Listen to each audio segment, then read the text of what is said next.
सेठ R T. Agarwal, Hindi higher secondary school, विषय वाणिज्य व्यवस्था और संचालन, कक्षा 12 में H.O. अग्रवाल ऑनलाइन एजुकेशन में आपका हार्दिक स्वागत करता हूं। दोस्तों, दिवाली के बाद हम आज फिर से मिल रहे हैं। लास्ट वीडियो में दिवाली के पहले अपने ने पूंजी को असर करने वाले परिबलों की चर्चा करी थी। आज अपने चर्चा करने वाले हैं पूंजी का एक प्रकार है कार्यशील पूंजी। उसका अर्थ क्या है, उसके लक्षण क्या है, उसको कौन कौन से परिबल असर करते हैं, उसकी चर्चा करने वाले हैं। तो आइए बात करते हैं कार्यशील पूंजी की। सबसे पहले शुरुआत करेंगे अर्थ और व्याख्या से। सभी ही प्रकार के व्यवसाय में स्थायी पूंजी और कार्यशील पूंजी की आवश्यकता होती है। ध्यान रखिएगा, यहाँ पर पूंजी के दो प्रकार अपने बना रहे हैं, एक स्थायी पूंजी और कार्यशील पूंजी। जिसमें स्थायी पूंजी के अंदर स्थायी संपत्तियाँ जैसे कि ज़मीन है, मकान है, यंत्र है आदि के लिए आवश्यकता होती है, जबकि कार्यशील पूंजी की आवश्यकता दैनिक खर्चों को चुकाने के लिए होती है, जो सामान्य रूप से व्यवसाय की चालू संपत्तियाँ जैसे कि कच्चा माल, देनदार, लेनी हुंडी आदि में नियोजित होती है। कार्यशील पूंजी व्यवसाय में निरंतर चक्रीय रूप से घूमती रहती है, इसलिए कार्यशील पूंजी को जीवन रक्त के समान भी माना जाता है। दोस्तों, जो ये अर्थ और व्याख्या वाला पैराग्राफ है उसमें कई सारे प्रश्न बनते हैं, जैसे कि कार्यशील पूंजी व्यवसाय में चक्रीय रूप से घूमती रहती है, तो उसके लिए आपको ये पैराग्राफ लिखना है। कार्यशील पूंजी जीवन रक्त के समान है व्यवसाय के लिए, ये प्रश्न है तो भी आपको ये पैराग्राफ लिखना है। और कार्यशील पूंजी के अर्थ के बारे में, जिसमें स्थायी संपत्तियाँ और इस चालू संपत्तियों में कौन सी पूंजी की आवश्यकता होती है, इस प्रकार के प्रश्न भी आ सकते हैं। तो देखते हैं व्याख्या क्या है। सिंपल व्याख्या है कि चालू संपत्तियों की उसके चालू दायित्व की अपेक्षा वृद्धि अर्थात कार्यशील पूंजी। सिंपल व्याख्या ध्यान रखिएगा, चालू संपत्ति की उसके चालू दायित्व की अपेक्षा वृद्धि अर्थात कार्यशील पूंजी। अकाउंट के अंदर अपने कई बार ये शब्द आ चुके हैं, ऐसे शब्द अपने पढ़ चुके हैं कार्यशील पूंजी के बारे में। एक J.S. मिल है वाणिज्य शास्त्री, उनके अनुसार चालू संपत्तियों का योग अर्थात व्यवसाय की कुल कार्यशील पूंजी। ध्यान रखिएगा, यहाँ पर कुल कार्यशील पूंजी शब्द है। कार्यशील पूंजी अलग है और कुल कार्यशील पूंजी अलग है। तो कार्यशील पूंजी यानी चालू संपत्तियों की चालू दायित्व की अपेक्षा वृद्धि अर्थात कार्यशील पूंजी, जबकि कुल चालू संपत्तियों का योग अर्थात कुल कार्यशील पूंजी। आइए विचार के बारे में जानते हैं कि कार्यशील पूंजी का विचार क्या है। तो सबसे पहले शुरुआत व्याख्या से ही होगी, यहाँ पर भी कुल कार्यशील पूंजी की। तो व्यवसाय की चालू संपत्तियाँ जैसे कि कच्चा माल और तैयार माल का स्टॉक, देनदार, लेनी हुंडी, अल्प समय की जामीनगिरियाँ आदि के कुल विनियोग का योग अर्थात कुल कार्यशील पूंजी। यहाँ पर सूत्र के रूप में भी दिया हुआ है कि कुल कार्यशील पूंजी बराबर कुल चालू संपत्तियाँ। आपने कुल कार्यशील पूंजी और कार्यशील पूंजी दोनों अलग अलग है। अब बात करते हैं शुद्ध कार्यशील पूंजी की।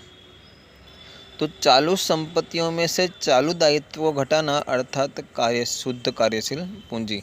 ये सूत्र भी अकाउंट के अंदर आ चुका है कि शुद्ध कार्यशील पूंजी बराबर चालू संपत्ति माइनस चालू दायित्व। अपने कॉमर्स वाले स्टूडेंट काफ़ी अच्छी तरह से जानते हैं कि शुद्ध कार्यशील पूंजी किसे कहते हैं।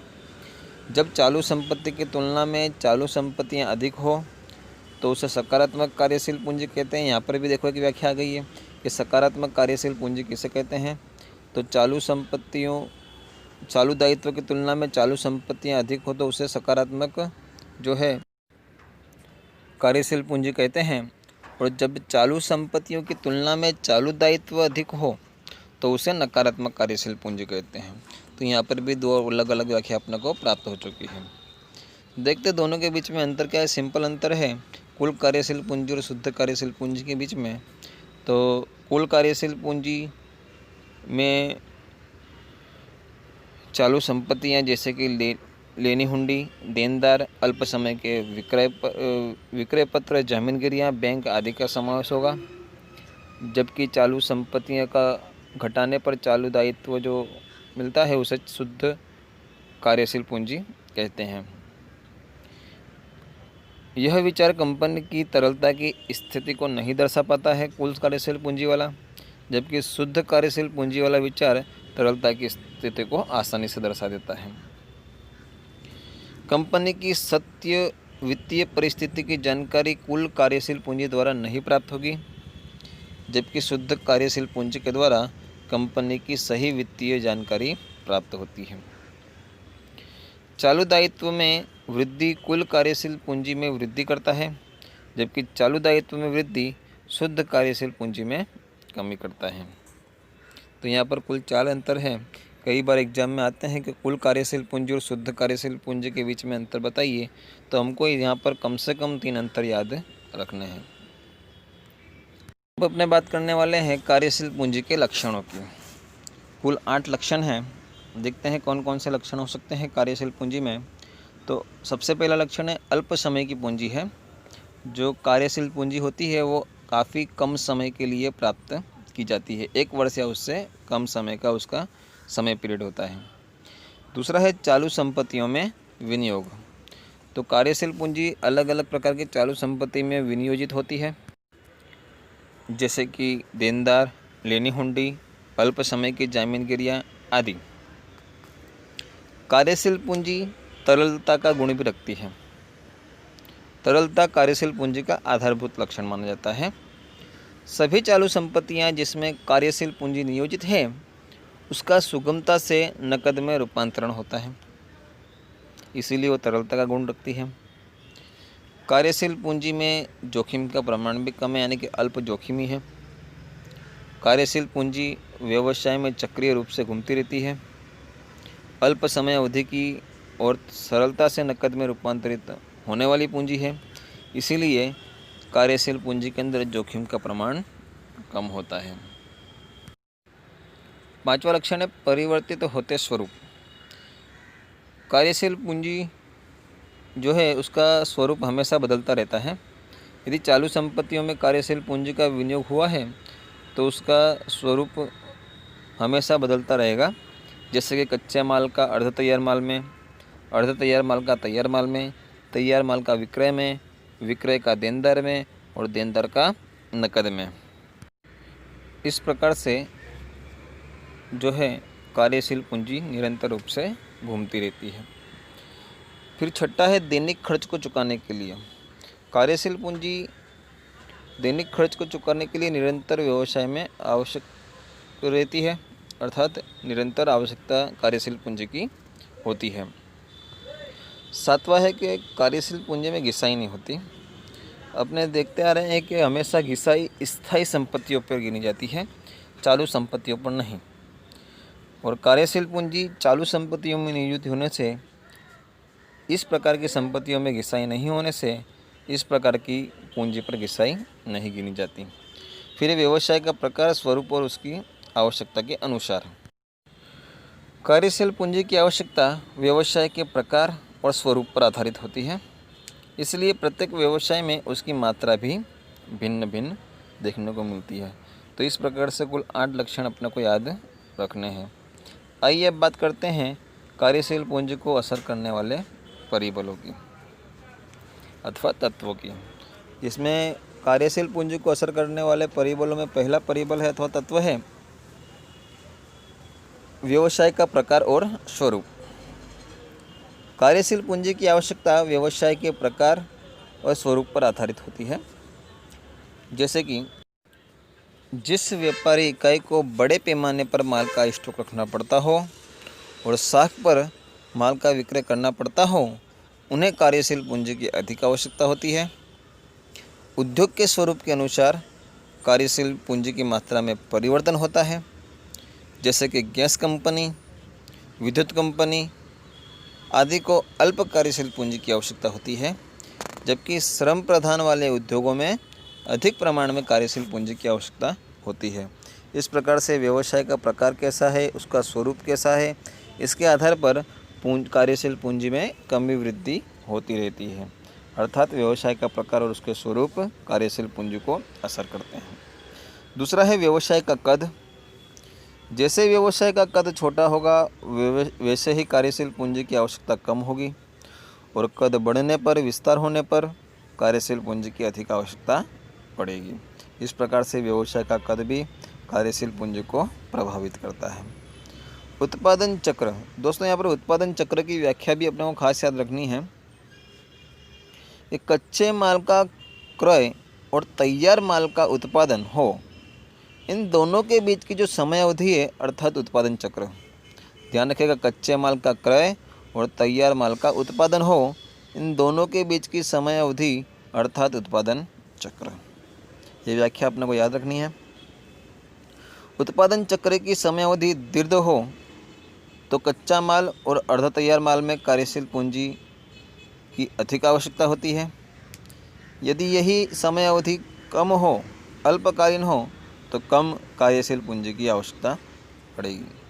जैसे कि सूती कपड़ा है, पटसन उद्योग है, इन सभी उद्योगों में उत्पादन चक्र की जो समय अवधि है वो दीर्घ होती है, इसलिए अधिक कार्यशील पूंजी की आवश्यकता होती है।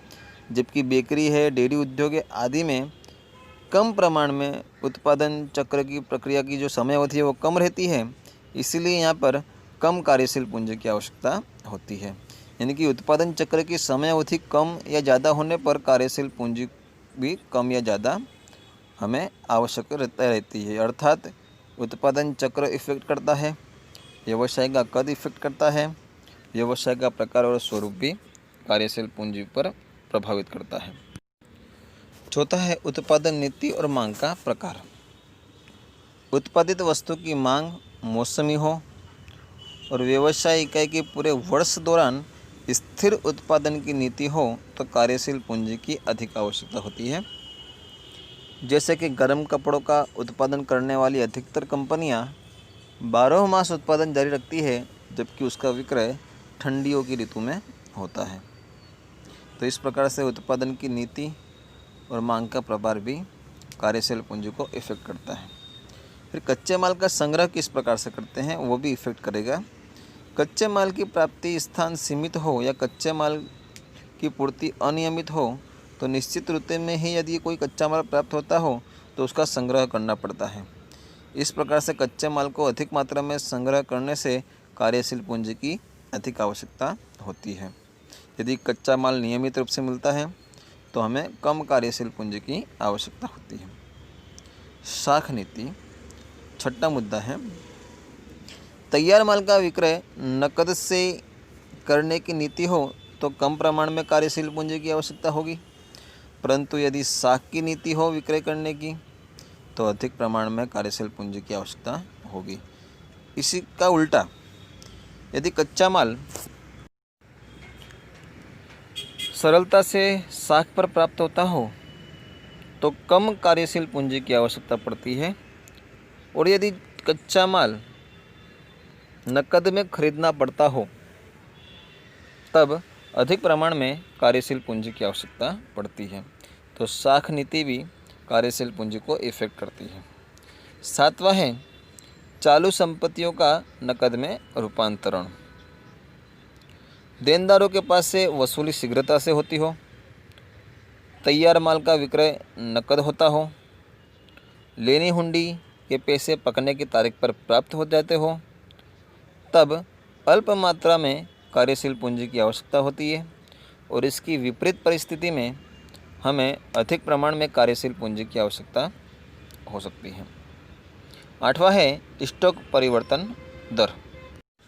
तैयार माल के स्टॉक की परिवर्तनशीलता दर उच्च हो तो कार्यशील पूंजी की अल्प आवश्यकता होती है, और स्टॉक परिवर्तन का दर निम्न हो तो कार्यशील पूंजी की अधिक आवश्यकता होती है, क्योंकि कार्यशील पूंजी तैयार माल में नियोजित होती है। नौवां है कार्य की कार्यक्षमता। अल्प प्रयत्नों से उच्च परिणाम प्राप्त करना अर्थात संचालकीय कार्य की कार्यक्षमता। ध्यान रखिएगा, यहाँ पर 1 नंबर के संचालन की कार्य की कार्यक्षमता अर्थात क्या। तो अल्प प्रयत्नों से उच्च परिणाम प्राप्त करना अर्थात संचालकीय कार्य की कार्यक्षमता। उपलब्ध साधनों का कार्यक्षम उपयोग और दुरुपयोग घटाकर या दूर करके वसूली को तीव्र करके कार्यशील पूंजी की आवश्यकता को कम किया जा सकता है। और 10वां है लाभ का वितरण। डिविडेंड के रूप में किया जाने वाला लाभ का वितरण नकद को प्रभावित करता है, क्योंकि डिविडेंड नकद में ही चुकाना पड़ता है। कंपनी अपने लाभ का बड़ा भाग डिविडेंड के स्वरूप में वितरित कर देती है। तब व्यवसाय में से अधिक नकद बाहर जाने के कारण अधिक प्रमाण में कार्यशील पूंजी की आवश्यकता पड़ सकती है। तो दोस्तों, इस प्रकार से 10 मुद्दे कुल कार्यशील पूंजी को इफेक्ट करने वाले हमें याद रखने हैं। तो आज अपने ने इस वीडियो में कार्यशील पूंजी का अर्थ, शुद्ध कार्यशील पूंजी का अर्थ, कुल कार्यशील पूंजी का अर्थ, सकारात्मक कार्यशील पूंजी, नकारात्मक कार्यशील पूंजी, दोनों के बीच में, शुद्ध कार्यशील और कुल कार्यशील पूंजी के बीच में अंतर, कार्यशील पूंजी के लक्षण और कार्यशील पूंजी को असर करने वाले परिबलों की चर्चा करी। तो ध्यान रखिएगा, अलग अलग रूप में ये इस प्रकार के प्रश्न अलग अलग जगह पर पूछे जाएंगे, तो हमें सभी प्रकार से तैयार रहना है। आज के इस वीडियो में इतना ही।